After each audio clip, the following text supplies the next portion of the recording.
Bonjour à tous, Xavier Louis de Izara, je suis porte-parole officiel du gouvernement. Alors, moi je pense que les gilets jaunes, il faut les sulfater.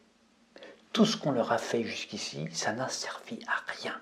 Intimidation, menaces, canon à eau, coups de matraque, garde à vue, tir au flashball, grenades, gazage, gentillesse même, puisqu'on leur a fait des cadeaux. On n'a même pas augmenté le prix de l'essence de 3 centimes, alors que c'était prévu. Sur 1,50 €, mais c'est énorme. On leur confisque tout avant même qu'ils manifestent. On les fouille, on les fout à poil, on les fourre, on leur met le doigt dans le derrière, hein. On les asperge d'eau sous pression, en plein hiver. Ils sont à poil. Résultat, ils se gèlent les couilles et les miches. Ben oui, parce que les lois physiques s'appliquent à tout le monde. Aussi bien aux pauvres qu'aux riches ou aux élus, contrairement aux lois de la République. Eh bien, malgré ça, ils résistent. Même à poil, sans rien sur eux, sans aucun objet dangereux dans leur poche, ils trouvent le moyen de balancer leurs couilles gelées dans la gueule des CRS. Ils sont complètement enragés. Les couilles, à cause de ces abrutis de gilets jaunes, elles sont désormais qualifiées d'armes à destination. C'est un délit. C'est pire que la boule de pétanque à cause de l'effet de surprise qu'elle provoque sur leurs victimes. Quand un CRS se prend une couille gelée dans le casque, mais il se demande ce que c'est, il est complètement sonné. Il ne sait plus où il en est, il se dit « c'est quoi ça ?» C'est un truc qu'aucun soldat n'a jamais vu dans sa ville militaire.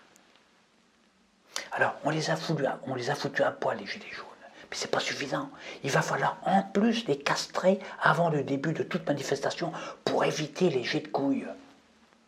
Le gilet jaune résiste à tout. Mais ce n'est pas un poussin, le gilet jaune. Mais pire, plus on l'attaque, plus il devient fort, plus il est résistant. Même si on les sulfate, moi j'y crois pas. J'y crois plus du tout.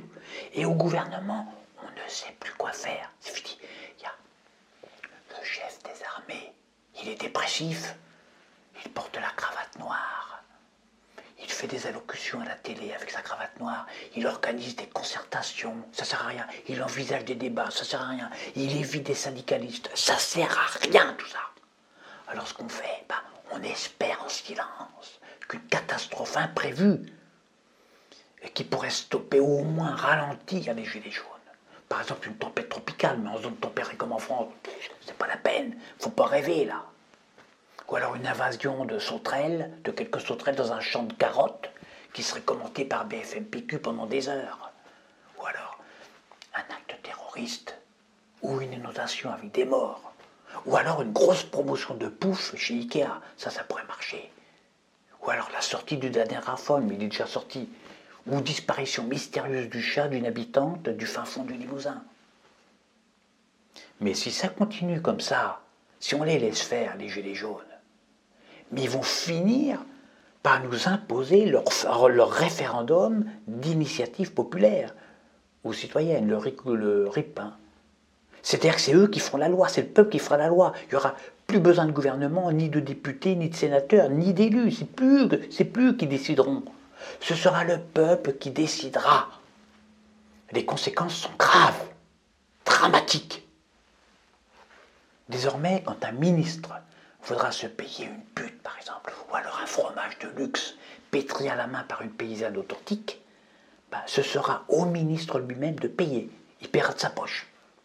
Pour vendre la Tour Eiffel, un bien national ou un club de foot à un pays étranger, il faudra demander l'autorisation au peuple.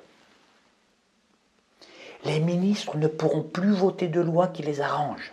Ils ne pourront plus bénéficier de logements gratuits, d'indemnités spéciales, de niches fiscales ou de retraites dorées. Les élus devront faire la manche pour se payer des restos à 1 500 € par tête de pipe. Par voie référendaire, le peuple pourra même révoquer les corrompus, les incompétents, les méprisants, ou même décréter qu'un élu doit dégager parce que sa tête ne lui revient pas ou ne lui revient plus. Si le peuple vote ses propres lois, mais il pourra tout aussi bien tripler le SMIC, rétablir la peine de mort ou décider de massacrer un groupe ethnique qui juge trop envahissant, par exemple. Comme toute personne qui détient un pouvoir, le peuple est capable du meilleur comme du pire. Si les Gilets jaunes n'arrêtent pas leur mouvement, on risque de passer d'une dictature, je dis bien une dictature, à une démocratie radicale. Démocratie, rien que le mot, ça fait froid dans le dos. On n'a jamais connu ça, nous les Français, jamais, jamais, jamais. C'est terrifiant, c'est terrifiant. Il y a quelqu'un